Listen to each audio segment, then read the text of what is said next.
سڵاوتان لێبێ ئەم جاریانش چینە هەمان ڕۆژە طبعاً هەمان ڕۆژە کە بەشی پێنجمان تۆمار کردووە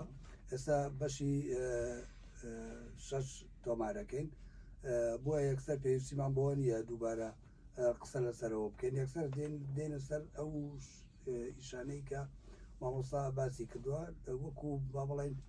زنجیرەیەک لە کارەکانی بینە سەر فعلا مامۆستا گۆرانیە فارسیەکەی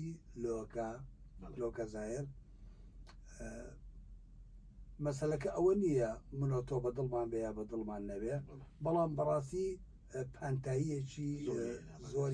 زۆری داگیر کرد بەڕاستی فراوان بوو با لەوەی بە تەفاسیل ئەوەی چی زۆر سپاس کە گوشاری بەڕێز بۆ مەرحەلەی شەشەمە لە بیرەوەریەکان لەو قۆناغەدا وەکو باسم کرد قۆناغێکی زۆر جەنجاڵ بوو زیاتر من لەتوانم بڵێم 400-500 گۆرانی و بۆ 600ش بڕوادە مەسافەی 2009 بۆ کۆمەڵی ئەلبومی زۆر لەدایک بوو لەوانە ئەلبومی دووەمی هونەرمەند دەشتێ مڕاد شیکەواوە ئەویش پانتایەکی زۆر و سەرکەوتێکی ئچکا زۆری بەدەستێنا لە بیدەکانە عالەم لە ڕۆتانە گۆرانی شیکەواوە بڵاو بۆوانێ ئەلبومی هەبوو نەبووی هونەرمەند لۆکە کە لەو کاتە دەبوو هونەرمەند باخان ئەو گۆرانیانە بڵێ ئەلبومەکە وەکو مێژوو دەبێ باز بکرێت ئامادەکاری بۆ هەندێک کێشە دروست بوو ئەو ئەلبومە هونەرمەند لۆکە چەند ئیزافاتێکی تر بەڵام کاتێک ئامادەکاری کرا ئەلبومی دومی هەبوو نەبوو بڵاو بۆ ئەلبومی شیکەواوە بڵاو بۆوانێ مەرحەلەی ئەلبومی دوو ئەلبومی لۆکە زایر ئەلبومی دومی بڵاو بۆوانێ هەبوو نەبوو ئەلبومی سێم دەستی پێ کرد ئەلبومی گوناهت کرد لەگەڵ ئەلبومێکی عفو ئەلبومی سێ بڵاو بۆوانێ لە هەمان ساڵدا مەقامات بوو مەقامات خۆشی نەویست و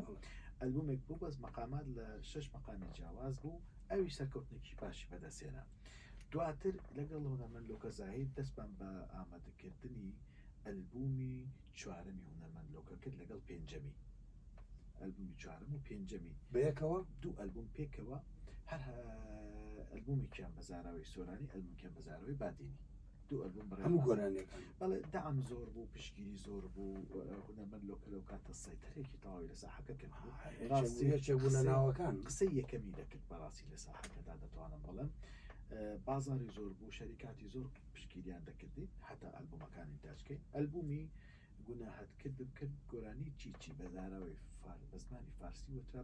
بەزاراوەی سۆرانی و کرمانجیش تۆمارمان کرد بە سێ زمان هەمان میلۆدی هەمان گۆرانی بڵێ بە سێ زمان وتراوە بە دوو زمانی فارسیەکەیم لە بیرە بەڵێ بە سۆرانیش وتراوە بە گۆرانی بە سۆرانەکەی لێ چی ئەەکەی بۆچی تۆ سەیرم مەکەی ناوێرم من سەیرت کەم بە چاوت و من شێتەکەی شارەکەی خۆمە سۆرانەکەی خۆمە شارەکە دیارە بێت هەمان کاتدا بوو ناڵم کارێکی زۆر مەکرد ئەلبومی دووەم و سێم و چوارەمی لۆکە ئینتاج کرا لە هەمان کات چی لە ئەلبومی چوارەمی بوو یا پێنجەمی لە بە زمانی فارسیەکە لە بادینیەکەیدا هەبوو لە ئەلبومی بادینیەکە هەبوو پێنجەم بەڵێ لە ئەلبومی چوارم بە سۆرانەکە تێیدا بوو کۆمە لە گۆرانیتر بە هەمان شێوە مامۆستا شێرکۆبێ کەسی تێدا بەشدار بوو مامۆستا عەبدوڵڵا پەشۆ مامۆستا حەمە سەعید حەسەن کاک حەمە سەعید ئیبراهیم کاک ڕەد سەنگاوی کاک زیاد ئەسعەد کۆمەڵێک شێعری تێدا بوو هی دەشتنیش بە هەمان شێوە کاک ئەی بادینیەکان شارەکانی هی مامۆستا عەتیب چەلکی بوو لەگەڵ کاک ئاکام ئاکرەی هاتە مەیدانەوە لەگەڵ کارەکانی من و کاک زانا جەبەلیشی تێدا بوو لەو بەشە پێکاتە بوو گۆرانی فارسیەکەش تێکسەکەی کاکاوە شێخ بوو فارسیەکەی ئەلبومی دووەمی خاتو دەشتێ بڵاو بۆەوە ئەلبومی دووەمی بڵێن لۆکە باسم کرد سێم و چوارەمی لە یەک کاتدا بڵاو بۆ کە کەس وەکتۆ خۆشنویستم لە هەمان ساڵدا بوو کاتە لۆکە یەکەمین کەس بوو توانی سێ ئەلبوم لە یەک ساڵدا بڵاو کاتەوانێ ئەداجی سێ ئەلبوم کرا باشە مامۆستا خەڵاتی باشتر گۆرانی بێژی ساڵیشی وەرگر لە بۆ استیعابی جەماوەر بەڵێ بۆ استیعابی جەماوەر تا چەند مقتەنیعی یعنی هونەرمەندێک لە ساڵێکای 3 ئەلبوم بەیەکەوە بڵاو بکاتەوە لە کاتێکە مەرج نییە ساڵانەش ئەو کاتە زەمانی کوردستان گۆڕا بوو پێش بڕکێ بوو لەوایان هونەرمەندەکانەوە ئەو وەکویستی وەکو حەزێک و شتێکی مێژووی ئەلبومی مەقامەتەکان هێشتا هێندە سەختی پێوانێکیرا بەڕاستی دوو ئەلبومەکەی کە لە بڵێن نۆتراک و لە حەوت تراک پێکات بوو یعنی هەمووی یەک ئەلبوم مەکتار ئەکاباز لە بەرەوەی زاراوەکانمان جا کردەوانێ ئەو فەرقەمان دروست کرد حەزیش وەکو کەسێک 3 ئەلبوم لە ساڵێکدا وەکو تەحەدایەکی دەدێ بەڕاستی دواتر خەڵاتی باشی گۆران بێژی ساڵی وەرگرت لە لایەن وەزارەتی ڕۆشنبیری و لاوانەوە چی ساڵێک 2012 لە هەمان کاتدا ئەلبومی دوومی ناسلی هاتە مەیدانەوە چکم ناسلی بازارێکی بەقووەتی هەبوو فەرقی هەیە ڕاستی ناسلی شەریکەتەکانە هاتە لامان بۆ سپۆنسەرکردن بە هەمان شێ بۆ خاتو لۆکا بۆ خاتو دەشنێ بوو وامیان هەبوو ناڵم جاڵێکی زۆر هەبوو لەو کاتەدا ئەلبومە کلۆرسکردن و ئەلبومیش دەچوو ناو خەڵکە و خەڵکیش کولتوریان خەریکی گۆڕانکاری بوون کە ئەلبوم بکڕن ڕاستی جەنابیشت چاودێرێکی بەهێز بووی لە ناو ساحەکە ئاگات لێ بوو بەڵام چی دەورێکی فعالی زۆر لە ئوردنەوە لە وڵاتانی ترەوە لە ئێرانەوە لە زۆر شوێنی ترەوە پێشوازی دەکرا و داوەتی حەفلە ئاکراین و لۆکە توانی چەند قەدەمێکی زۆر گەورە سەرەوە بەڕاستی و خۆشی ماندووە کرد نیسانە بێ هەموو ویژدانیە شتەکان بڵێ چەند بەرهەمێکی تێدا کلیپ کرا و کار کرا سەرکەوتنەکانی هاوبەش بوو لەلایەن هونەرمەندەکانەوە ئەلبومی دووەمی ناسلیش زۆر باش چۆن دیسان ناو خەڵک بانتانێکی باشی بەدەستهێنا ئەلبومی دووەمی ناسلی ناوەکەی چی بوو؟ ناوی نۆتی بوو نۆتی بە کوڕێکی هارەوەترێ بە کەسێکی هارەوەترێ نۆتی بە زمانی ئینگلیزیە بەڵێ نۆتی وشەکەشەر بەکارێنێ بەڵێ نۆتی بەکارمێنە هەیفا و هەبی لە دوای ئێمەوە ئەوشی لە گۆرانێکی خۆیان بەکارێنە بەس تەبان ناڵم لە منی وەرگرتووە بەڵام ئێمە متابعە هەبوو لە بینی لوبنان و کوردستانە بینی ئیشەکاندا بەڵام ئێمە پێش ئەو کردومانە لەو ساڵەدا ئەم کارانە کە کۆتایی پێهات واردوخی کوردستان ڕووی لە مەشاکیلی سیاسی کرد لەگەڵ بەغدا طبعا من وەکو هونەرمەندێکم تاکە هونەرمەندێک بیم خەڵکێکی زۆر لەگەڵ من کارێک کرد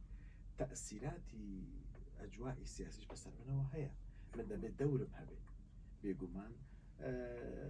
تۆزێک ساردی و ئەمانەکە دروست بوو هەستم کرد بەوەی کە ئێستا پێویستە من کۆمەڵەکاری نیشتیمانی بکەم هاتم پرۆژە 12 بەڵێ سرودی بۆ کوردستانم کرد هێنام 5 کەسم هێنا لە بادینە لەگەڵ هونەرمەندی گەورە برای خۆشی قارزاخۆیی کە بەڕاستی یەکێکم من لە سەرسامان یەکێکە لە دەنگە گەورەکان باشەکانی نوێژی کورد و دەنگخۆش و کەسێکی شارەزا کەسێکی محتەرەم کەسێکی بە ئەخلاق بەڕاستی چەند تۆ قسە لەسەر عەبدولقەهار زاخۆیی بکەی هێشتا کەمە من لە 2005 لە فستیڤاڵی ببوورە ینی زەناتم قەتع کرد لە فستیڤاڵێک کرا بۆ ئەیاز زاخۆیی و ئەردەوان زاخۆیی لە زاخۆ کرا ئەو کاتە ئێمە هونەرمەندانی کەرکووک داوەت کراین من لەوێ توانای عەبدولقەهارم لەوێ بینی بەلای هونەرمەندێکی دەرەجەیەکە احتیادی نەبوو ڕاستە ئەلەو کاتەدا بوو کاک عەبدولقەهار زاخۆیمان هەڵبژارد لەگەڵ هونەرمەند لۆکە زاهید لەگەڵ هونەرمەند پەیوەنجار لەگەڵ هونەرمەند میرە عەلی هەروەها مۆنیکا هاتە ساحەوە مۆنیکا چۆن مۆنیکا لە ڕێگای لۆکە بوو هاتوچۆ هەبوو لە نێوانماندا حەزی کرد گۆرانی بڵێ پێش ئەوەی من ئەلبوم لۆکەم لەو بەرهەمە شانسمدایە بۆچێکی تازە لەگەڵ 4 کەسی کە ئەزمونیان هەیە طبعا هەرێکە بە پێمێژی خۆی ئەزمونی کاک عەبدولقەهار زۆر قەدیمە ئەزمونی پەیوەنجار زۆر قەدیمە میرا و لۆکە یەک زەمن و یەک فترەن ساڵێک 2 ساڵیان فەرقە بەڵام ئینسجامێکی زۆر جوان لە بەینان هەبوو و شارەکەش دکتۆر عەبدولکەریم نووسی لەلایەن کاک یەحیا موجیەوە بڵێن لە قاهیرەدا بەشکرا سرودێکە لەو سرودانێکە خۆ زۆرم خۆشەوێ بێگومان زۆرترین سرودێک بە فترە زەمەنی ئێستای زۆر جار لە کراڵەکان لێ دەدرێت کاک شاخۆتایی کاری اخراجی کرد لەو فترەیەدا بۆ کۆمەڵی هوەرمەند سرودم کرد لە من زمانی ئەو سرودەکرا دوا بە دوای ئەوە هوەرمەند هەنگاوەکان تۆزێک ساردتر دەسی پێکرد بەرە و هەنگاوی شەڕی داعش ڕۆشت و مەشاکلی سیاسی ئالان عومەر و سیری فەتاح گۆرانێکم لەسەر ئاشتەوایی بۆ کردن ئەو بەرهەمەش هەر یەکەیان بە ناتوێت بوو یەکەم جارش بوو لەگەڵ سری کار بکەم کەسیش کەس ئیزافە بوو لە مێژووی ژیانی هوەری من دواتر هوەرمەند لۆکە زاهیر و میرا گۆرانی سەربەخۆبوونیان وت دوێتێک و بەجلی ئەسکەری و کردیان دواتر هوەرمەند میرا بەتەنیا ڕابنم بۆ کرد کە شعری کاک ئەبوو بەکر کاروانی بوو پەیوەندی بەمنەوە کرد حەزی کرد کە کارێک بکەی پێکەوە زۆر پێم خۆش بوو کە ئەویش ئیزافە بوو لەسەر مێژووی کارەکانی من دواتر کۆمەڵێک سرودی تر ڕاستی بۆ کوردستان خۆشەوەی بڵێن بۆ هوەرمەند دەشتێن وڵاتم کرد کوردستان خۆشم ئەوەی کوردستان هەروەها کۆمەڵێک بەرهەمی تر کە ئیسان نیشتیمانی بوون سرودی کیتر هەر بە ناوی کوردستان کاک حەمە سعید حەسەن نووسی بووی میرا عەلی وتی یەک دوو سرودی تریشن کە ڕاستی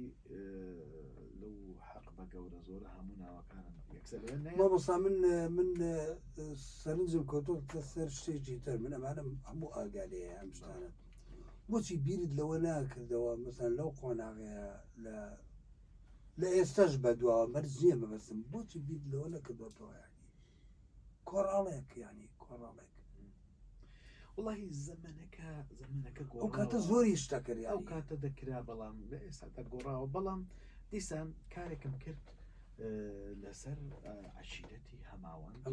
من دەبێت لێرە تەوزیح بدەم بێگومان عەشیرەتی هەماوەند دراستێکی زۆرم کردووە تێکەڵبوونم لەگەڵ بنەماڵەیەکی بەڕێز دەکەن کاکەریماغای هەماوەندی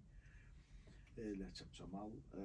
دراسەتی فکری ئەو بنەماڵەیە و مێژووی هەماوەندیەکان بۆ من سەرنجە کتێب نووسی ئێمە مێژوو نووسی ئێمە لەسەر ژیانی سیاسەکان دەنووسێ عەشیرەتەکان دەنووسێ ئەمەش قاڵە بە گۆرانی دروستی بکەی ئەو کاتش ڕخنەت لێگرتم بیرمان بە تەلەفۆن خۆشە دەبۆنی نام شانازی دەکەم پیانەوە نێخاشمان کرد بیرم دێ وتە بۆ کاکەڵکۆ پرسیارت کردم کاک وشارجان مثالەن نووسەرێک دێ لەسەر مێژووی قاجارەکانە نووسێ لەسەر مێژووی ئەوە دەنووسێ هۆنەری مۆسیقاش زمانێکی ترە دەکرێت ئێمە ئەو بێ و قەنەعاتت پێ هات لە دوایدا کە بۆم شەرحکردی بەڵام من کاتی خۆشی یعنی وامود کێشەی ئێمە ئەوەیە مەسەن ئەوە هەمووان دوایڕان جافەکان دوایی هەمان وازر لێ نایەکیش بۆ هاریش بکەین فعلا جافەکانیش داوایان کردو فعلا گۆرانیش داوای کردو فعلا گەردەکانیش ئێستا داوایان کردووە سوورچەکانیش داوایان کردووە لەسەر عەشیرەتی لەسەر ناوی بارزانی گەورە من گەورەترین کارزانی پێچیا باشێتەکەی ینی خۆیان ناوەکە هەیە گەورەی و کردومە لەو کاتە سرودی هەماوەند لە بینی هاوبەشی هونەرمەند لۆکە زاهیر و میرا عەلی بوو تێکسی دیسان دوکە ئارەز عەبدولکەریم بوو بێگومان ئاوازین و دابشکردنی یەحیا مۆجی بوو کارێک بوو بەڕاستی پێشوازێکی باشی دەکرا من دیسان لەلای ئەو عەشیرەتانە لەلای ئەوانە هونەرمەندەکان پێشوازێکی باشمان لێکرا هەتا دانیشتنمان کرد داوات کراین ئەمە بۆ بەڵ لە چەچوە ئەمە بۆ من ڕوتێکی جوانە تۆ تێکەڵی فئەیەکی خەڵکێکی عەشیرەت ئەبی بۆ سەنگینی بۆ کارەکەی تۆ دابنێت یعنی ئەوەندە جوانە من ئێساش لەبیرم ناچێ جەنابی کاکەریماغای هەماوەند هەر ناوی جوان بێ و ناوی گەورە بێت چکم پیاوێکی جوان بۆ بێگومان کۆچی دوای کرد خاتوونی کچەکەی هێنا بوو لە پێشوازی لۆکە زاهیر چەند کولتورە جوان چەند ئەوەندە ڕێزە ینی ئەوەندە بە حورمەتن لەگەڵ خەڵک ئەوەندە حورمەت یعنی یەکێ لە کارەکانی کە خۆشمەوێ و کارەیە بەڕاستی چکم بۆ زۆر قەتیان بە ئیشەکە زانی مێژوویکی هەماوەند زیاتر من لە 6 مانگ دراستم کرد لەسەر هەماوەندەکان خوێندمەوە لەگەڵ دکتۆر ئارەز عەبدولکەریم چەندین جار قسەمان کرد کتێبەکانم بە کاک ئارەز عەبدولکەریم ئەدا ڕۆڵی ژن لە ناو هەماوەندەکان ڕۆڵی شۆڕژگەرەکانیان هەروە نەهاتم لە حنێک دروستکەم من وا ئیش ناکەم دراستێکی تەواوم لەسەر هەماوەندەکان کرد ئەم ئیشە لەدایک بوو ئەمە دەکاتە مەرحەلەیەک تا 2012 بۆ 13 دەستپێکی هەنگاوێکی ترا بەڵام لێرەدا پێش بچمە هەنگاوێک لە هەنگاوەکانی تر من دەستم بەوە کرد زمانی کورد بۆ وڵاتانی عەرەبی بگەێنم هێنام قەسیدەی کوردستان موطن الأبطال ئەوە کارێکی یەکێکە لە شاکارەکانی ژیانم بە هونەرمەند میادە حەناوی کوردستان موطن الأبطال شاعری گەورە محەممەد مەهدی جەواهیری بوو لێرەدا دەبێ من یەک شت وەک پێش و باز بکەم ڕۆژێک کاک فەرهاد پیرباڵ دکتۆر فەرهاد پیرباڵ سڵاو و ڕێز و حورمەتم بۆ هەیە هات سەردانی کردم لەگەڵ هونەرمەند سعدین جابر بەڵێ وتی پێشنیاری کردوتی بۆ ئەو قەسیدەیە ئیشی لەسەر ناکەی بۆ سعدون جابر طبعا من هەندێک جار کە کار ڕۆژ کارێکەکەم حەز ناکەم قسەی لەسەر بکەمە تا بۆ کارەکە تاوە دەبێ دەمزانی ئەو کارە گونجاو نییە لەگەڵ فەضای بڵین سعدون جابر عێراقیە و مەشاکل لە بینی کوردی عێراق و ئەوە هەیە ئەویش مەشاکلی هەیە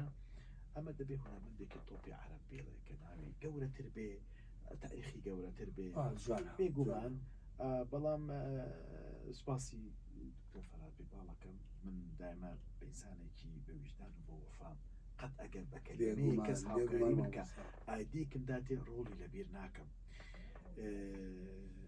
ئیتر ئەو بوو من بیرۆکەکە کارە لەسەر کرد بوو بەس نەمەتوانی قسەی لەسەر کرد چکم کۆمەڵێ خەڵک و باگراوندی خەڵکانێک هەبوو لە پشتی ئیشەکەەوە و کۆمپانیای زەخم هەبوو لە دامی و ئیشە دەبێ ئیشەکە بەنهێنی بێ تاکۆتاوە دەبێ سەردانی لوبنانم کرد دانیشتن لەگەڵ میادە حەناوی هەبوو ئەو کاتە ستافێکی ڕووداوم لەگەڵ بوو کاری مۆزیکی ڕووداومە کرد بەس دەمەوێت هەندێک لە بابەتی مۆزیک کوشتەکان دوایی ئەو مەرحەلەیەکی دەستم بە کارەکەی هونەرمەند میادە حەناوی کرد دانیشتمان کرد و گفتوگۆمان کرد لەسەر جۆری لەحنەکە لەگەڵ کاکاوە شێخی هاوڕێ و هاوکارم پرسوڕام کرد لەسەر ئەوەی کە کارەکەت من وا دەکەم چۆن بێ ئەفکاری ئەویش لە ڕووی هەندێک ئایدی خۆی هەبوو بە منیدا بەرلەوەی میادە حەناوی دەستنیشان بکەی بۆ ئەو کارە پێشتر علاقەت لەگەڵی هەبوو پەیوەندیم دروست کردبوو بۆ ئەم کارە پێشتر قەول بوو کە کارێکی بۆ بکەم لە ڕێی براکەیەوە بەڵام برای میادە حەناوی بەڵێ بەس بڵێن براکی خۆشەویست کاکە ڕەبیع لە کوردی سووریایە بڵێن ڕۆژئاوایە لە لوبنان دەژی لەگەڵ ئەو پەیوەندی و قسەمان کرد کە هاوکێشێکی نزیک بۆ بینی من و میادە حەناوی دروستکە لە لوبنان دانیشتەکەمان دروست کرد ئەو کات ستافی ڕووداوم لەگەڵ بوو جەنابیان تەشریفی هێنا میادە حەناوی لەو هۆتێلێک کە دانیشت بووم هەندێک هاوکارانی ڕووداو لەوێ بوون ئاگایان لەوە بوو ئەویش لەسەر من خوێندنەوەی خۆی هەبوو ئەیزانی من کێم زۆر باش دانیشتمان کرد و اتفاقمان لەسەر لەحنەکە کرد و هەموو بەرگەکانی کارەکە دەستم بە کاری ئاوازانەکە کرد بوو دەنگی هەندێک لە هونەرمەندانی ئەو کاتم بۆ لێدا و گوێی لێگرت دواتر کارەکەم دروست کرد و لەگەڵ یەحیا مەوجی کاری تەوزیعی کرد و لەگەڵ فادی حەداد ڕێکەوتی کە کارەکە بکرێت فادی حەداد بەڵێ خۆشبەختانە لەگەڵ عەرزی ئەوە میادە حەناوی چەند ساڵێک بوو گۆرانی نەوت بوو ینی کاردانەوەکی ئیجگار گەورەی عەرەب خەڵکێت بوو بە عاملی ئەوەی کە من عەرەبیە بە گرنگی سەیری خەبەرەکەی کرد دواتر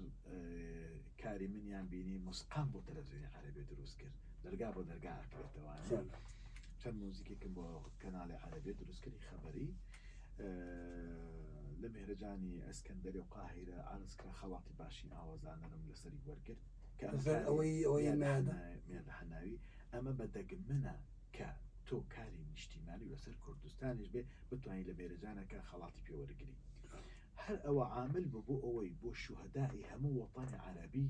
من یان دەستنیشان کرد وەک ملەحین یا داهەناوی دەستنیشان کراوە هونەرمەند کارێک بکرێت لەسەر شوهەدای هەموو وەتانی عەرەبی ئەو کارەشم کرد لە دوای ئەو کاری هونەرمەند بەس ئێمە لەلای ئێمە ئاگامان لێ نییە کاری لە یوتیوبەکەی خۆم هەیە لەبەرەوەی کارەکە پەیوەست بوو بە میدیای عەرەبیەوە بالضبط لە میدیای عەرەبیەکان بڵاو بۆ ئیشەکە پەیوەست نەبوو بە کوردستانەوانێ بۆیە بەس من وەکو عاملێک کەسایەتێکی کورد بووم لەو پرۆژە بەشدار بووم ئەم کارەش کاردانەوەیکی باشی بەدەستێنا لەو کاتەدا بوو هەولێر بەرەو ئاسیبی سیاحی دەچوو کارێکی زەخمە بە هەمان مستەوە بە هەمان 2013 بەڵێ بە هەمان مستەوە بۆ هونەرمەند سەمیرە ساعید کە خەونی مناڵین بوو من لەگەڵ سەمیرە ساعیدیش بکەم بەڕاستی ینی لە پێشتر ناسی یان چۆن ناسیت یان چۆن لەڕێی یەحیا مۆجیەوە پەیوەندەکانی من یەحیا مۆجی بەڕاستی هەموو ئاسانکارێک و هەموو کۆنتاکێکی بۆ من دروست کردووە لەڕێی لە مصرەوە بەڵێ سەمیرە ساعید لە مصر دەژی زۆر هاوڕێی یەحیا مۆجیە کۆنتاکی بۆ من دروست کرد لەگەڵ دکتۆر ئاراز عەبدولکەریمی شاعیر منی داوەت کرد لە ماڵەکەی خۆی لە مصر چین نانمان خوارد نانی مەغریبیمان خوارد سەفەرمان کرد بەداخەوە کاتە سەمیرە ساعید ئەوەی داوەت کرد بەڵێ بڵێ چوون ماڵی سەمیرە ساعید بۆ کاری دکتۆر شاعریشم لەگەڵ بچکم ئەو ئەربیلی نووسی بوو تێکستێکی لەسەر کارەکەی سەمیرە ساعید دکتۆر ئاراز عەبدولکەریم نووسی بووی عەمار کوفی ئەو گەنجە هونەرمەندەشم لەگەڵ بوو بەداخەوە کاتە لە مەتار بەهۆی ڤیزەشمان وەرگرت بوو موافقەتی ئەمنیە ویست نەتوانرا بێتە ژوورێ ئێمە هەر دوو ڕۆژمانەوە چکم ئەویان وەستان پاشان گەڕاینەوانێ بۆ مصر بەڵێ لە مصر کارەکەمان تەسجیلی سەرەتامان کرد لەوێ و لەحنەکەمدا نابوو لەگەڵ سەمیرە ساعید لە پەیوەندی بوو پێشەوەی بڕۆم گۆرانەکە تەلەفۆن قسەی بەناوی ئەربیل ئەویش یەکێک لە بەرهەمەکانی کە دەنگدانەوەیکی زۆری لێکەوتەوە و سەمیرە ساعید یەکێک لە عملاقەکانی عەرەبا وەکوێکی کۆن بۆ من بەرفراوانێکی دروست کرد لەوەی کە توانی وەکو ئاوازدانەرێک لە نێتاقی کوردستان بڕۆمە عێراق لە عێراق بۆ سووریا بۆ لوبنان بۆ مەغریب بۆ وڵاتانی تر بەرهەمی سێمم کرد لە هەمان ساڵدا بەرهەمی دوای سەمیرە ساعید بەڵێ معاکوم شعرەکەی محمود دەروێش کە لەسەر کوردستان نووسی بوو لە شەستەکان معاكم قلوب الناس بلا شاعری فلسطینی ناودار بە نەسرین حەمێدان کە خەڵکی لوبنانە دورزیە نەسرین حەمێدان هونەرمەندێکی زۆر باشە بە هەمان ستاف حەمێدان بە هەمان ستاف تەوزیعی یەحیا مۆجی و دەرهێنانی فادی حەداد و یەحیا مۆجی تەوزیعی کرد بوو ئاوازی من بوو تەنها شاعیرەکانە گۆڕا لە کوردستان مەوتن ئەبطاڵ شعرەکەی محەممەد مەهدی جەواهیری بوو ئەربیل دکتۆر ئاراز عەبدولکەریم بوو ئەوەی کوردستانیش معاکوم بڵێن محمود دەروێش بوو تقریبا ئەو دوو ساڵە لەگەڵ ئەو ئیشە نێتاقی وەتەنیانە تێکەڵ بووم هەم دەنگی کوردستان بە عەرەب بگەێنم هەم هەولێر گەورەکەی لە بەرچاوی خەڵک هەولێر و خەڵک بێت زۆر گرنگە باسیەوە بکەوە تۆ لە قاهیرە توانیمان مامۆستا هەندێک لەو ویشانەکەیکەی پەیامەکەی زۆر گرنگە گرنگە من یەک تۆ بیت ڕێکلامێک بکەی ئەبێ $100,000 بە میدیای عەرەب بدەیت من لە هەموو ئەو گۆرانانە عەلەمی کوردستانی تێدا بۆ هەموو میدیای عەرەبیش بڵاوی دەکرد و دۆلارێکشان لە من داو ناکرد یعنی بزانەوە چەند گرنگە توانی لەبەرەوەی کاری هونەریە لە میدیای عەرەبیەکان گۆرانی لێ دەدرێ و پێشوازێکی باشیش کرا و ناوی منیش ناوێکی باشی دەدروست بوو ئاوازانەرێک من لەسەر ئاسی ڕۆژهەڵاتی ناوەڕاست خەڵاتیەکەم وەرگرتووە لە قاهیرە 5-6 جار خەڵاتی باشین ئاوازانانی میهرەجانات و وەتەنی عەرەبی وەرگرتووە ناوێک بووم لە مصەنەفاتی مۆسیقای عەرەبی کە ساڵانە و کە دانیشتن دەکرێت من داوەت دەکرێن ینی دائما من ئێستا پێشوازی لە ئیشەکانی من دەکرێت لە قاهیرە لە بەشی مصنفاتی وەکو ملەحین ئەندامم لەو مؤسسەی مصنفاتی بڵێن هینی ملەحینین جەمعی ملەحینینی مصر کۆمەڵی ئاوازانەرەکانی مەسەر بەڵێ ناوی من لەگەڵیان هەیە چونکە من کارم زۆر هونەرمەندی عەرەب کرد و زیاتر کارەکانی کە باس دەکەم لە نێتاقی کوردستان و وەتەنی نیشتیمانی بەڵام گۆرانی زۆر لەسەر حوب کردووە و بە هونەرمەندانی عەرەب دەکرێت لە حەڵقێکی جیاواز باسی کاری من بۆ هەموو عەرەب بکەم والله گرنگە ئەوە دەکرێت وە دواتر بەس حەزەکەین بە چونکە ئیشن بێگومان دەچین بە مێژوەکاندا ئێمە دەڕێن وردەوەدا کە ئەوە بکە لێرەدا پەیامێکە تۆ چۆن کوردستان دەگەینی بەدەرەوە چۆن دەگەینی هەرێکی لە ڕێی خۆیەوە سیاسەکان لە ڕێی خۆیانەوە دەست پێم وایەوەی بە هونەر دەکرێت ئاسانترە لە کاری سیاسی من ئاسان دەتوانم گۆرانەیەک لە نایشکم بە میدیایەکی عەرەبی بەڵام تۆ سیاسێک قسە بکە ناتوانین لە هەموو میدیایەکی عەرەب داینی وەنیە ڕاویشی ناکەنەوە ڕەنگە بڵایشی نەکەنەوە بەڵام من عالەمی کوردستانش لە کلیپەکاندا هەموو هەیە و نمایشیش کراوە پێشوازیش کراوە خەڵاتیش کراوم و بەشداری فستیڤاڵاتیشانم کردووە و بێگومانیش ورد و زیرەکانە ئیشت کردووە منیش لەسەر هونەرمەندی ڕقم یەک داناوە بۆ نمونە کە من ئیشت بۆ سوعاد حوسنی کردووە بۆ فضل شاکر کردو بێگومان میادە حەناوی ئەرشیفی من سەیرەکە هونەرمەند لەیلا فەریقی و عەلی حەجار ئیشی منی بینیوە کە خەڵاتم وەرگرتووە بێگومان ڕازی بۆ کە کارکە لەگەڵ کە میادە حەناوی هاتە ئەرشیفۆن سەمیرە سەعیدیش ئۆتۆماتیک دێ نەسل حەمێدان دێ لەگەڵ هەر بازارێکی گەورەتریش کارەکەمەوانە علاقەکانی عەرەبن گەورەکانی عەرەبن بێگومان ئەمە ناسنامەیەکی جوان و ئەرشیفێکی جوان و سیڤیکی جوانی بۆ من دروست کرد لەوەی کە لە ناو عەرەبیش دەست بە ناساندنی من بکرێت هەنگاوم نرد بۆ دەرەوەی وڵاتانی تر لە ئوردن لە بڵێن لە تونس لە جەزائیر هونەرمەندانی ئەو مەنتیقەی ماناتیقانی تریش لەگەڵ من تێکەڵاو بن و کار بکەین لێرەدا بۆ زیاتر تیشت و قسە سەر بەو فترە زەمەنیە چکم ڕوبەڕووی داعش بووینەوە جەنگی داعش هات کوردستان بەرەو کێشێکی اقتصادی لەگەڵ بەغداد چوو سرودەکانیش کردمە نیشتیمانی گۆرانی تریشمان دروستە کرد بەس لەو دوو ساڵە بەکەمتر زۆرتر ئیشەکانمان کرد جگەلەوە کە گۆرانیەکەم بۆ حەج دروست کرد لەو ساڵەش هەر هونەرمەند میرە عەلیوەتی بۆچێ میرە عەلیوەتی گۆرانێت بۆ حەج مۆزوعی موسمی ڕەمەزانان کە هات گۆرانیم دەکرد زیاتر کارەکان بە نیشتیمانی بدەم زیاتر من لە 2 ساڵ بۆ 3 ساڵ دەتوانم خۆم بڵم بەو کارانەوە مەشغوڵ کرد و ساڵێکی ڕەبق زیاتر کاری میادە حەناوی سەمیرە سەعید و نەسرین حەمێدان سێ هونەرمەندی گەورەیەت و کاریان لەگەڵەکەی فترە زەمەنی دەوێت تەفەڕوقی دەوێت ئیشکردنی بێگومانکردنیەوێ چکم ئیمکانیتێکی زۆر گەورەی مادیشیە خاڵێک لێرە هەیە هونەرمەندێ بەو گەورەیە تاریخێکیە ئەگەر نەزانە کارەکە لەگەڵ من سەرکەوتووە بێ نایە تاریخی خۆی بێگومانکە مۆزوع پارانیە خەڵک زۆر پرسیارە چەندی وەرگرمیاد هەنێ کاکە هەموو هونەرمەندێک هەر گۆرانی گەڵە پارە وەرەگرێت بۆچی ئەوە وەرینێ بۆچی گەر لەسەر کوردستان وەرینەگران چ مۆزوعێکە ئەمە چ شتێکە لێرە هونەرمەندی هەفتەیەکە پارەی خۆی وەرناگێت کارڕەتەوە ماڵەوە نا ئەکید جەنابەت ئستعابی ئیشەکەکە بێگومانگەشتنت بۆ هەیە داوای لێرە ئەو تایتڵە زۆر پرسیار دەکرێت لەسەر ئەوە کەواموێت بۆ بورەمە مۆزەکە من وامود بەبەستمەوەیە یعنی لەوە اقتصادیەکەش هەر عینە بیرکردنەوەی ئەوێ ینی خۆ ئەوە شەر تەکلیفە تۆ بێ ئیشی بۆ بکرێ ینیەوەرە لە ڕێگەی کۆمپانیایە لەگەڕانچی لێ ینی دواتریش هاتم بە دروستکردنی مۆسیقای ڕووداوام کرد لەو ساڵەوە بۆ دواوە بۆ ساڵی ئایندا زیاتر لە 120 پارچە مۆسیقم بۆ ڕووداو کردو من بۆ کەناڵی ڕوودا و ئایدەنتیکەی منە و موسیقاکانی بەرنامەکانی هەمووی من بوو وەکو پاکێت سەردە دیکۆمنتاری و پرۆگرامەکانوانە ئەوە چی ساڵێک ماوەز ئەوەش هەر لە بینی 2012 بۆ 13 لە ڕوودا و کاتە ئیشت کرد موسیقاکانم بۆ کرد ئەزانم بۆم زانی داخۆ پێشتر بووەوە لەو سەرەتای دروستبوونی ڕووداوە خەریکی بووم هەتاکو 2013 پرۆسەی موسیقا دروستکردن بۆ ڕوودا و بەردەوام بوو هەتا دەگاتە ساڵی 2014 و مانگی 6 باس دەکەم کە ڕەمەزان هات گۆرانی حەجم دروست کرد هەر بەناوی حەج لە یوتیوب هەیە هونەرمەند میرە عەلیوەتی کاک محمود سەنگەسەری شارەکەی نووسیوە لە هەمان ساڵدا بەشداری یەک دوو چالاکی ئوردنم کرد لەگەڵ وڵاتی مەسەر لە هەندێک فیستیڤاڵی قەومی بوو کە من بەشدار بووم بە دروستکردنەوەی گۆرانی ئەهودەلی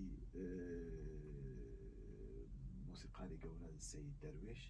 کۆمەڵە گۆرانی دانرا کە تازە بکرێنەوانێ من زمنی گۆرانی ئەهودەلی ئەو دەلی تۆ بەس مۆسیقات بۆی داناوە من ئیشەکەم دروست کردەوانێ وەکو مۆسیقا دروستکردنەوە کۆمەڵە دەنگی ئەو کاتە لە دارە ئۆپێرا میسری هەندێک هونەرمەندیان هەڵبژاردبوو کە گۆرانەکان ئەڵێنەوانێ ئەو کارە بەر من کەوت جگە لەوەش بڵین بەشداری یەک دوو فیستیڤاڵی ترم کرد لە ئوردن و لە جەزائیر ئەمانە وەکو مشارەکەیەکی فەنی بۆ وەکو مۆسیقارێک لە هەندێک لە سەفەرەکانیشم هەندێک لە هاوکاران و هونەرمەندان بەشدار بوون لەگەڵ من ئەوانەی کە لە کوردستان بە زمانی عەرەبی گۆرانیان بۆ ئامادەکردن گۆرانیان دەوت ئەو فترە زەمەنیەش چەند مۆسیقایەکی ترم بۆ کەناڵی عەرەبی و باس کرد ئیزافەتەن بۆ کەناڵی تێنی مسری دروست کرد بۆ ART تێن ینی ده ART ئەفلام و مسلسلات و کۆمەڵە قەناتن لە مەسەر هەندێک مۆسیقای تەسویری گرافیکیان دەویست ئەو مۆسیقایانەشم بڵێن دروست کرد دواتر 2014 با بڵێن هەتا مانگی 6 باسی بکەم لە هەمان ساڵدا بەو چالاکیانە تقریباً پرۆژەی خاتوو سریلیش وەکو باسم کرد لە دوای کارەکەی ئالانەوانێ بەردەوام بوو ئەلبومێکم بۆ خاتوو سریل کرد نانە بە کوردی کە لە نۆتراک پێکات نزم نێوە گۆرانی ئاشتی چەند شارێکی کاک حەمە سعید حەسەن بوو چەند شارێکی کاک بەرهەم عەلی بوو کاک کاوە حوسێن بوو کاک ڕزگار چوچانی بوو بێگومان دەیناسی هەروەها کاک ئەدیب چەلکی بوو ئەوەی سریل لە 2014 بوو لە سیانزەوە دەستی پێکرا ئەزانم بووی 2014 و بدایەتی 15 بڵاو بۆوە لەو سەردەمە بوو بۆیە درێژخایانی ئەو کارانە بۆ ئەو فترە زەمەنیە بوو دواتر پرۆسەی کارێک لەگەڵ کاک دانەغانی دەسم پێکرد دانەغانی بێگومانەمەندێکی بە ئەزمون و بێگومان معروفە پرۆسەکەم دامان دەستی پێکرد بەڵام باس لە بڵاوکردنەوەی ناکەم بەڕاستی من ئەنجامەکەیمان نەبینی یعنی بەڵێ ئەلبوم بڵاو بۆ بەڵێ بڵاو بۆ وانەیە و چەند کلیپێکی بۆ کرا ئەم داناغەنی لە ئیشەکەی ئەو کەوتە 2015 بۆ 16 لە دوای سریل لە دوای ئەلبومێک بوو بەچی ناوێت پێک دێت ئەلبومەکە من و تۆ کە تێکستی کاک حەمە سعید حەسەن بوو ئەی سریل لە 2000 ئەلبومەکەی بەچ ناوێک بوو سریل ئەلبومەکەی ماشەڵڵا ئەوەندەمان ئەلبوم کردەوە وەڵاهی ئەکەیت بەڵام وەڵا گرنگە ناوێنی سریل گرنگ نییە لە داهاتوە ئەتوانین وەری بگرین بۆ نووسین وەریەگرین بەس ئەوەی دانا گرنگە لەسەری ڕابوەستی بەڕاستی تۆ پێشتر داناتە ناسی بێگومان هەمە هاوڕێکۆنی پێشتر ویستمانە کارت بکەین بەڵام دەرفەتەکان نەبوونجا بەڵام نۆ گۆرانی زۆر جوان و بەناوی من و تۆ کلیپیش کراوە و کۆمەڵە گۆرانی کاک ئەحمەد محەممەدی شاعری تێدایە کاکەوە حوسێنی تێدایە کاک ئەمام سابڵاتەشەوی تێدایە مەمەسا شێرکۆبێ کەسی تێدایە کاک بەرهەم عەلی تێدایە شاعرێکی خۆمی تێدایە ئەو گۆرانیانە بوو ئەمانە هەموو داناش ناوە بەڕاستی ئیشی کەم بێ بەڵام ناوە هونەرمەندێکی چاک و باشەکە لە کولتوری ئیسلامی ڕاستی ئەمانە هەمووی کە باسی کرد ئەگاتە مەرحەلەی 2016 لەبەر 2017 دەمێت لە حەڵقەی داهاتوو باسی پرۆسەی کارەکانی تر بکەم من ضمنی کۆمەڵێ تراکاتی گۆرانی تریشم کردبوو تراک بۆ ئەو شانیا ئاهاتەوە دوای ئەوەی کارێکم بۆ کرد بڵین گۆرانی دایک تەکسی دکتۆر ئارەز عەبدولکەریم بوو لەسەر دایک بۆ چێ شانیا لەو ساڵانەدا گۆرانیەکی فەردی بوو هەروەها لەگەڵ کاک جەمشید کارمان کرد جەمشید جەمشید. من بەڵێ بەڵێ، بەڵێ. گۆرانەکەم بۆ کاک جەمشید کرد لەو ساڵەدا ئەلبوم یا گۆرانی گۆرانی یەک یەک گۆرانی تێکستی خۆم و کاک دەربازی نووسە بیرۆیەکەی خۆ بەڵێ خۆمە هەروەها ئەگەر لە هینەکەم هەندێک تراکی تر یەک دوو کارم لەگەڵ هونەرمەند ئالا عومەر لە پرۆسەیەکی تازە کرد بەڵام تا ئێستا دەنگەکەی نەخستۆتە سەری نەگەڕاوەتەوە لەحنەکەم بۆ دانا موسیقاکەمان تۆمار کرد بڵاومان کردەوە لەو ساڵەشدا موسیقایەکی شعریم کرد بۆ کاک عەبدوڕەحمان بێلاف تا ئێستا ئەلبومەکەی هەیە بەس بڵاو نەبۆتەوانێ کۆمەڵی شاعری زۆرم بۆ تۆمار کردووە لە 2016 بەڵێ لە 2016 بێلاف بەس من دەمەوێت لێرە یەک تیشک بگەڕێمەوە بە 4-5 دقیقە کۆتایی پێدێنین ئەم حەڵقەیە من ئیشێکم کرد لە 2007 هەتاکو 16 کە ئەم مەرحەلەی باسەکەم تۆمارکردنی موزیک لەگەڵ شەعر من ویستم ئەوە بەجێ باس بکەین ئێستا باس دەکەینەوە بە مێژووک دەگەڕێنەوە بە ختامی بەوە دێنەوە یەکەمین پرۆسە لەگەڵ خاتوو مەهابەت قەرەداغی دەست پێ کرد موزیکم بۆ داوە بە دەنگی خۆشی بڵاوەتی و ئەدایەکی زۆر جوانیشی بووە ئەلبومی دومیش لەگەڵ کاک محەممەد سعید حەسەن بوو کاک محەممەد سعید حەسەن بوو بە دەنگی خاتوونێکی بەڕێز شعرەکان خوێندایەوە ئەلبومی سێم لەگەڵ کاکڕەت سنگاوی بوو دەنگی خۆی بوو و ئەلبومی چوارم دیسان لەگەڵ کاکڕەت سنگاوی بوو هەر بە دەنگی خۆ موسیقاکانی هیمن بوو یەکیان ناوی سندرێلا ساندیبێل بوو یەکیشیان ناوی خەیاڵ کاک حەمەد سعیدیش ناوی قەدەر بوو مەهابەت قەرەداغیش هێشووی خەم لەبیرم شتێکی وا بوو بەڵام بێگومان ئەمە وەکو پرۆسەیەکی جیاواز من ئیشم جیاواز بوو بەڕاستی یعنی ئەمەش لە چیەوە دەگەڕێمەوە بۆ باگراوندێکی پێشوو کە من لەگەڵ سوعاد حوسنی لە ساڵی 2000 شاعرەکانی سەلاح جاهینم سەلاح جاهینی مصری گەڕام بەڵێ بە دەنگی سوعاد حوسنی کە ئەو کاتە قەناعەتم پێکرد بوو بۆ گەڕانەوە بۆ مصر و تێکەڵبوون بە فیلم و گەڕانەوە و لەگەڵ پرۆسەیەکی عالەمی خەری بووم کە بەشداری بکە فیلمێکی جیهانی بوو لەسەر کوردستان بێگومان ئەو کاتە جەنابیشت دواتر کە لە 2006 و 7 ئیشمان لەسەر کرد فیلمەکە لەسەر مێژووی بارزانەی نەمەر و کوردستان بوو لەگەڵ عومەر شەریف و مل گیبسن لە ئەمریکا پرۆژێکی گەورە ئەنجام نەگەیشت وەستا بەهۆی هەندێک هۆکارەوە بەڵام ئەلەوێدا ئەو شتم کە کرد بۆ سوعاد حوسنی ئەوە درێژە خایەن بوو کە بۆ مەهابەت قەرەداغی سوعاد شعرەکانی خوێندەوە یەکەم پرۆسەش بوو کە بیشتی وا بکە سەلاح جاهین دواتر مەهابەت خان زۆر پێخۆش بوو بۆ مەهابەت خانمان کرد بۆ کاک حەمەد سەعیدم کرد دوو ئەلبوم بۆ کاکڕەت سەنگاوی کرد بەڵێ لە دواییدا بۆ شاعیری ترم کردووە کە لە حەڵقەی دواتر باسیەکەین ئێمە شەشمان تەواو کرد لە ئەلبوم بە بەشی حەوتەم دەست خۆش ماندەکەم بەڵام بەرهەمیە لە حەوتەوە بەشی حەوتەمیان کۆمەڵی کاری تازە و کاری جیاواز و کەسایەتی تازە هات بەبەیندانەوانێ کە هونەرمەند دینا هات لە 2017 و پرۆسەی ڕێفراندۆمیش دەستی پێ کرد لەو ساڵانی دواتردا کارکردن لەسەر ڕێفراندۆم درێژەی 2002 کە من لەسەر ڕێفراندۆم بێگومان بینیتەکان ڕەزازی مەرزەفەرەوتی زیاتر لە 4-5 کاری ترم کرد بەڵام لە حەڵقەی حەوت کاری نوێ و کارەکەینەوە سەر ئەوەی بۆی لە بیرمان نەچێ ئەگەینەوە سەر ئەوەی لەوێەوە دەستی پێەکەین چۆن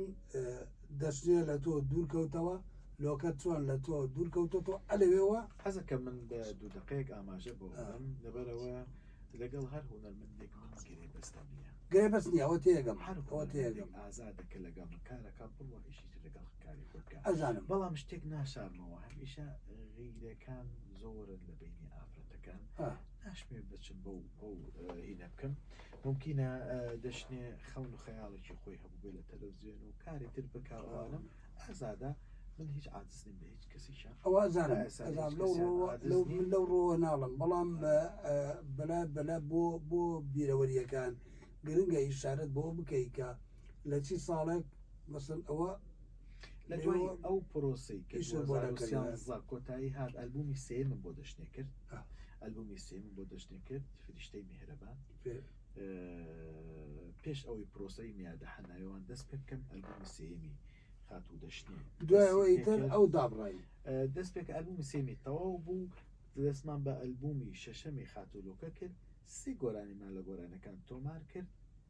نەوەڵات 4 گۆرانی 2 گۆرانی درێژ بوو یەک گۆرانیان بە زمانی عەرەبی شکرن کلیپمان کرد ئەویشمان بڵاو کردو لە ڕۆژانە گۆرانێکی تا ئێستا بە محتەفز لە لای من ماوە لە هەمان ساڵدا گۆرانی کەشم بە هونەرمەند ئەمار کۆفی تۆمار کرد بە قسمە بە زمانی عەرەبی بە کوردەکەی هونەرمەند لۆکە و توێتی شاری کاوەسێ من بۆیە تەرکیزەکەمە سەر دەشنێ و لۆکە لەبەرەوەی ئەوانە دوو ناوی زۆر دیار بوون لە تۆ کارەکانیش هەروایە هەموو کاتێک خەڵک کارەکە و دوورکردنەوە دروستە بێت بەس مانایەوە نییە کە ئێمە شتێک ڕوویدا بێ عاجز بێت ئەو مهم نییە عاجزیەکان مهم نییە مهم وایە لە چ قۆناغێک لە چی قۆناغێک دابڕانەکەی 13 پێش دەست پێکردنی لۆکە مابوو دەشتێ لە دوو فریشتەی میهرەبان کۆتایی هاتدواتریش لۆکە دوای شکرن بڵاو بۆوانەیە کاری من و لۆکەش تقریبان بەهۆی هەندێک بابەتی جیاواز ئێمە کارمان وەستان لەگەڵ یەک درامەوە بەڵام ئێستا دەشنێ 2013 بوو ئەوەی لۆکە